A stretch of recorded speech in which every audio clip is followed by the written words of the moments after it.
Dapat semua ya.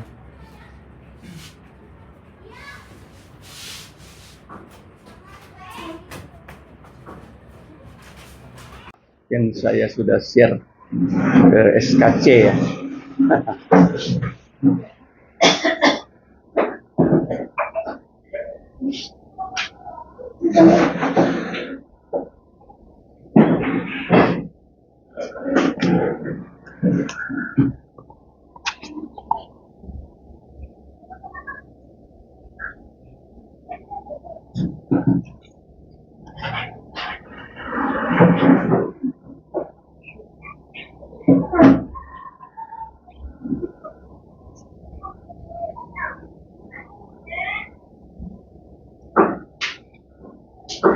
Dapat semua ya.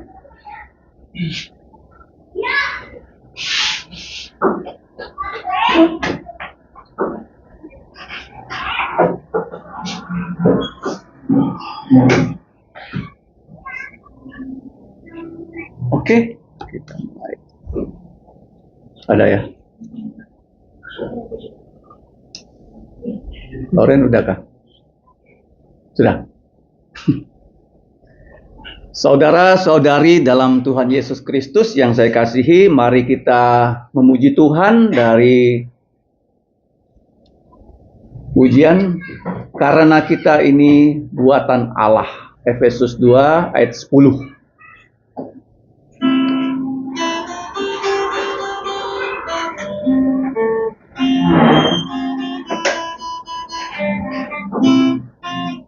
Satu, dua, tiga. Karena kita ini buatan Allah, diciptakan dalam Kristus Yesus, untuk melakukan pekerjaan baik, yang dipersiapkan Allah sebelumnya.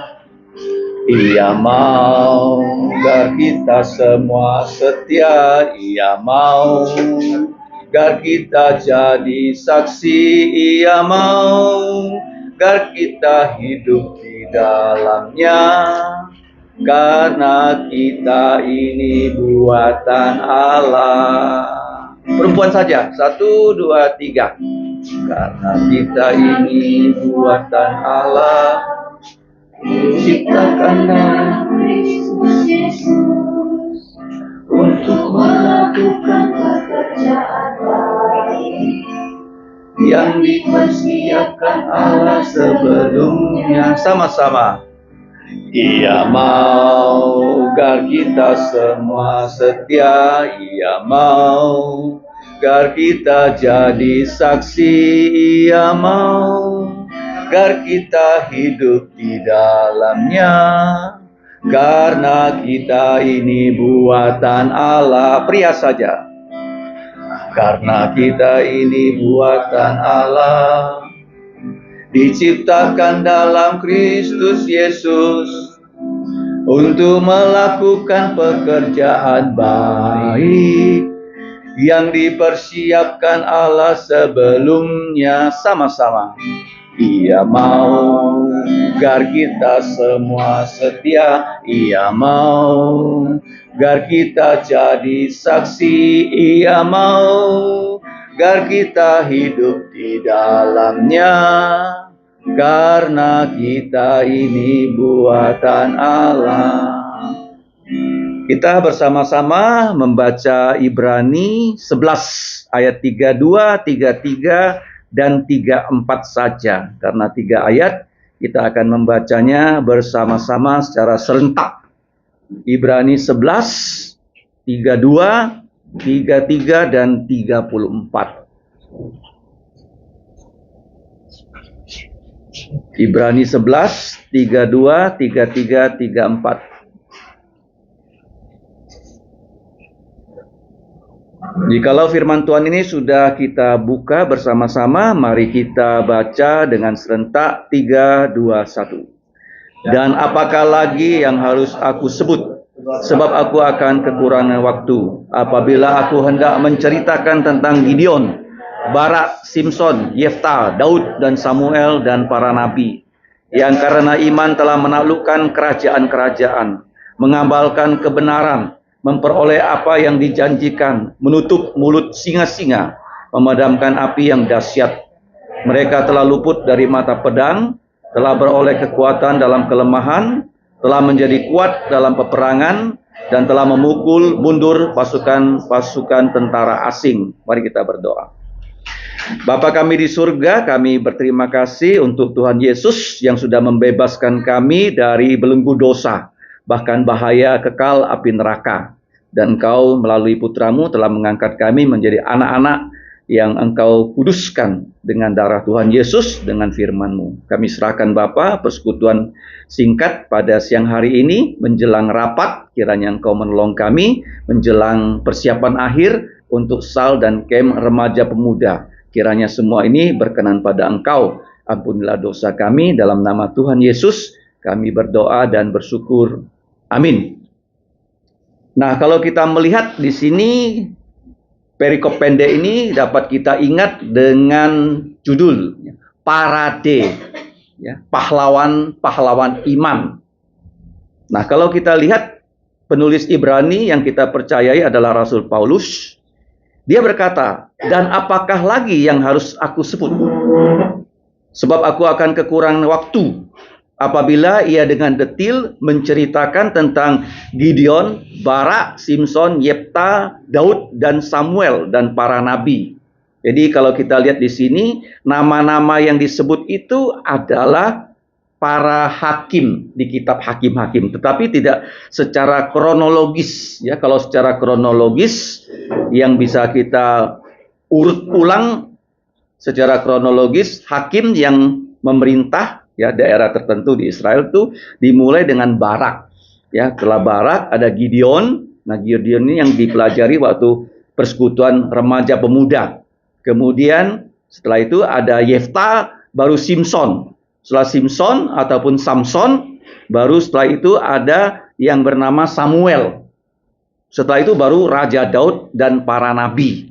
Nah, kalau saya runtut ya, pelajaran di sini ada 7. Yang pertama yang mau diajarkan di 3 ayat ini adalah 1, taklukkan kerajaan-kerajaan. Jadi waktu orang Israel masuk ke tanah perjanjian, mereka itu tidak langsung berperang ya.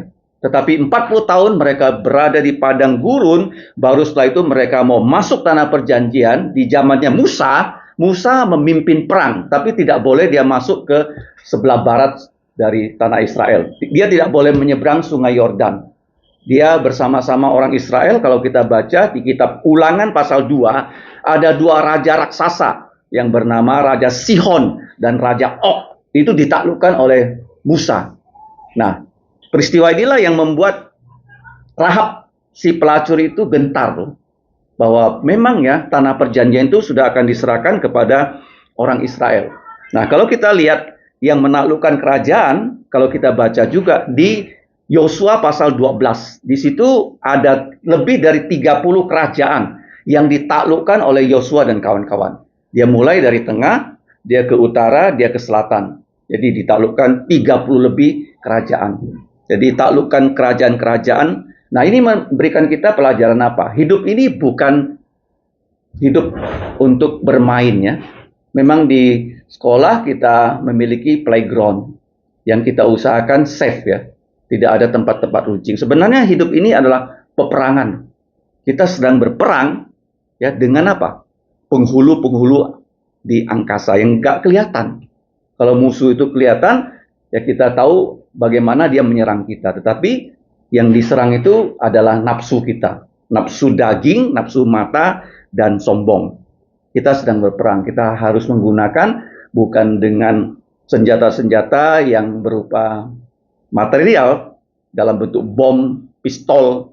Ya, seperti kemarin polisi mau menggerbek perjudian ayam. Di situ ada tentara yang senjatanya lebih panjang dan ditembak 3 orang polisi mati. Ya, bagaimana mungkin pistol lawan laras panjang? Ya kan? Mati 3 polisi. Kita sedang dalam peperangan, tapi peperangan rohani. Ya, jadi kalian kalau mengajar sedang dalam peperangan rohani. Kita gunakan senjata-senjata rohani seperti yang dicantum dalam Efesus pasal 6. Nah, yang kedua, kalau kita lihat berikutnya, bukan hanya menaklukkan kerajaan-kerajaan, mengamalkan kebenaran. Terjemahan yang lebih pas itu adalah menjalankan keadilan. Artinya semua perintah-perintah firman kita laksanakan. Kalau kita membaca Alkitab ya, dalam perjanjian baru saja itu lebih dari 1000 perintah dari Tuhan Yesus yang harus kita jalankan. Bukan hanya 1, 2, 3. Ribuan, lebih dari 1000. Kalau kita tidak tahu perintah Tuhan Yesus, maka kita tidak bisa berkenan kepada Dia. Karena Alkitab ini begitu kaya, begitu banyak ya, begitu detail. Ya, contohnya perintah yang sering kita dengar, pergilah kamu, 1, kemudian jadikanlah segala bangsa muridku, baptislah dan ajarlah. Di situ ada 4 perintah. Nah, kalau kita lihat, ya, tunaikanlah tugas Tuhan Yesus, itu tidak mungkin kita lakukan. Mission impossible. Kalau Tuhan Yesus tidak menyertai kita dengan rohnya, dengan kekuatannya nggak bisa. Setiap kita selesaikan tugas, bukan kita mampu loh. Banyak orang ya, setelah dia selesai tugas, dia ingat, oh ini kehebatan saya. Bukan, sama sekali bukan. Ya, semua tugas yang Tuhan kerjakan dalam hidup kita, itu adalah kreditnya adalah Tuhan. Kalau gagal, ya kita yang gagal. Kalau berhasil, siapa yang dimuliakan? Tuhan. Kemudian yang ketiga, nah, terima tanah perjanjian. Jadi Allah begitu banyak berjanji, jadi janji-janjinya dalam perjanjian lama, perjanjian baru, itu menjadi milik kita. Jadi kalau kita nggak pernah membaca Alkitab, kita nggak tahu janji Tuhan sama kita itu apa. Jadi kita harus setiap hari membaca firman Tuhan. Kuncinya di situ. Kemudian yang berikutnya, terima kekuatan saat paling lemah. Siapa dia? Orang itu bernama Samson. Samson itu seharusnya menjadi pahlawan iman, tetapi semua perintah Tuhan dia langgar. Nggak boleh minum, dia minum. Nggak boleh kawin dengan orang asing, dia kawin dengan orang asing. Terakhir, ya nggak boleh bocorkan rahasianya sebagai seorang nazir. Dia bocorkan kepada Delilah sehingga rambutnya dipotong. Begitu rambutnya dipotong, tidak punya kekuatan, dia ditangkap. Dijadikan pelawak, matanya dicungkil, dan akhirnya rambutnya panjang lagi. Dia dibawa melawak di tempat pertemuan yang besar, dan dia berdoa, minta Roh Kudus sekali lagi memenuhi dia.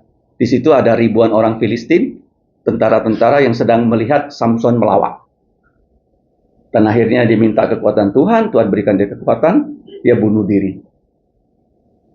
Jadi orang yang kami kasih pertama itu Samson. Begitu dia goncang, itu ruangannya apa? Roboh, dia sendiri mati, semua orang mati bersama dia. Jadi Tuhan mendengarkan Samson yang saat dia paling lemah, dia dikuatkan. Yang kelima, dikatakan tutup mulut singa-singa. Itu Daniel. Ya, Daniel berdoa pada Tuhan 1 hari 3 kali. Dan dikatakan oleh saat itu tidak boleh orang berdoa kepada Allah kecuali kepada raja. Dan raja itu sangat sayang sama Daniel. Akhirnya apa yang terjadi? Daniel itu ya diperiksa semua. Kehidupannya nggak ada cacat celah. Susah sekali ya seorang pejabat yang tidak ada cacat celah. Daniel. Jadi yang ditemukan kesalahan Daniel hanya satu. Berdoa kepada Allah, dia naik ke atas rumahnya, kemudian dia buka jendela, dia menghadap Yerusalem 1 hari 3 kali. Kenapa 3 kali? Kemungkinan besar waktu dia bangun pagi, dia berdoa. Sebelum matahari terbit. Orang lihat, oh Daniel berdoa. Tengah hari jam 3, orang Yahudi berdoa. Kemudian malam sebelum tidur, dia berdoa 3 kali. Jadi mereka melaporkan kepada raja, raja sangat sayang sama Daniel. Daniel ini melawan perintah kamu, harus dimasukkan ke mulut singa. Jadi raja itu yang karena sudah keluarkan perintah, nggak bisa ditarik. Jadi Daniel dimasukkan ke dalam gua singa, raja itu malam tuh nggak bisa tidur. Dia tidak mau lagi dihibur wanita, dia tidak mau lagi dihibur musik, dia gelisah nggak bisa tidur. Sepanjang malam, pagi-pagi, cepat-cepat dia ke gua singa. Dia berseru, Daniel, ada jawaban dari dalam. Daniel jawab dia, bahwa dia masih hidup. Kemudian dia perintahkan pasukannya keluarkan Daniel, musuh-musuh Daniel yang memasukkan Daniel ke gua singa, semua dimasukkan. Ya, sebelum musuhnya masuk, singanya langsung, singanya langsung apa? Terekam loh. Kenapa? Singa itu nggak menerkam Daniel. Oh, ada yang bilang singanya nggak lapar. Ada nggak singa nggak lapar? Ada nggak kucing kamu kasih ikan asin nggak mau makan? Nah itulah dosa ya. Dosa itu kalau lihat nafsu langsung diserobot. Makanya Indonesia sangat-sangat terbelakang karena pejabatnya banyak yang berdosa. Sebelum jadi pejabat, orang baik. Begitu masuk DPR, jadi orang yang jahat. Itu terjadi di Indonesia. Hanya sedikit pejabat-pejabat yang baik. Nah, Daniel itu begitu dikeluarkan, musuhnya dimasukkan, semua ditelan oleh singa. Jadi singa itu kenapa tidak menerkam? Karena mulutnya ditutup oleh siapa? Malaikat. Apa? Malaikat. Anak-anak juga suka ribut ya. Bagaimana mulut mereka bisa ditutup? Oleh Tuhan ya. Kalau mereka tetap ya, nakal pasti ya. Kelas bisa jadi seperti apa? Pasar. Seperti apa? Orang tuh susah diam. Nah, yang keenam, tahan api. Ini kalau kita baca di kitab Daniel, ada 3 kawan-kawan Daniel. Namanya itu Hanaya, Azaria, Misael. Tetapi susah mengingat nama mereka dalam bahasa Ibrani. Nama mereka yang diganti adalah Sadrak, Mesak, Abednego. Nah, ternyata setelah saya periksa, Hanaya juga susah mengingatnya. Nama yang lebih terkenal itu apa? Ananias. Siapa? Tahu Ananias? Siapa istrinya? Safira. Pasti langsung ingat. Sama tuh. Ananias dengan Hanaya sama. Hanaya itu bahasa Ibrani, Ananias bahasa Yunani. Ya, Ananias artinya apa? Seperti nama Yohanes. Allah adalah sumber anugerah. Ya, Azaria dan Misael. Jadi mereka dimasukkan ke dalam dapur api karena mereka tidak mau menyembah patung, tapi mereka tidak terbakar, tahan api. Bahkan Raja Nebukadnezar melihat ada satu pribadi lagi yang berjalan dengan 3 orang jadi 4 orang. Yang keempat itu seperti putra manusia, Tuhan Yesus yang menolong mereka. Kemudian yang ketujuh, apa itu? Tentara Tuhan menang dalam pertempuran. Jadi isinya yang tadi kita baca tuh bertempur, dan menang. Mereka luput dari pedang, mereka dikuatkan dalam peperangan, karena peperangan ini bukan 1-2 hari ya. Seperti sekarang kalau kita lihat peperangan Ukraina sudah lebih dari 1000 hari. Ya, kita nggak tahu Indonesia kalau perang bisa berapa lama. Kalau tidak ada logistik, mana bisa perang kan? Harus dikirimi beras, dikirimi makanan. Jadi peperangan itu bukan hanya sekedar ya 1-2 hari, tapi dalam waktu yang lama. Dan kalau kita lihat ya dalam peperangan, siapa yang tidak pernah kalah perang? Siapa? Tidak pernah dia kalah perang loh. Siapa dia? Orang itu namanya Raja Daud.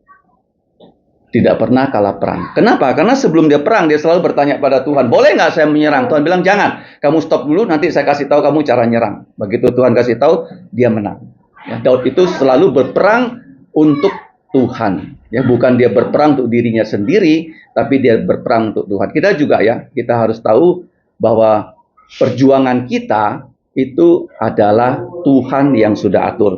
Kemudian ya, memukul tentara musuh sampai ya tidak lagi menyerang mereka. Ini terjadi di dalam ya begitu banyak kitab sejarah kalau kita baca ya, baik itu kitab Samuel, kitab raja-raja dan kitab Tawarik. Di situ ada peperangan dan pasti umat Tuhan kalau berperang sesuai dengan taktiknya Tuhan pasti menang. Dan saya percaya kita yang melayani Tuhan, kalau kita lakukan tugas-tugas kita sesuai firman Tuhan, pasti Tuhan akan memberkati pelayanan kita semua. Mari kita berdoa. Bapa kami di surga, kami datang bersyukur untuk waktu kami yang singkat memuji nama-Mu dan mendengarkan firman-Mu. Kiranya Engkau memberkati para hamba-Mu dan para guru dalam tugas mereka melayani Engkau baik di gereja dan di sekolah. Kami serahkan waktu selanjutnya untuk persiapan SAL dan juga camp remaja pemuda. Kiranya mereka bisa melayani Engkau dengan penuh sukacita. Kami serahkan hidup kami, ampuni dosa kami, dengarkan doa kami. Kami berdoa hanya dalam nama Tuhan Yesus yang sudah mengajar kami doa Bapa kami yang berbunyi, Bapa kami yang di surga, dikuduskanlah nama-Mu, datanglah kerajaan-Mu, dilaksanakanlah kehendak-Mu di bumi seperti di sorga. Berikanlah kami pada hari ini makanan harian kami, dan ampunilah kami akan kesalahan kami, seperti kami juga mengampuni orang yang bersalah pada kami. Dan janganlah membawa kami ke dalam pencobaan, tetapi lepaskan kami dari yang jahat, karena Engkau-lah yang punya kerajaan dan kuasa dan kemuliaan sampai selama-lamanya. Amin. Saya serahkan kepada PIJP. Selanjutnya saya pamit, istri saya yang masih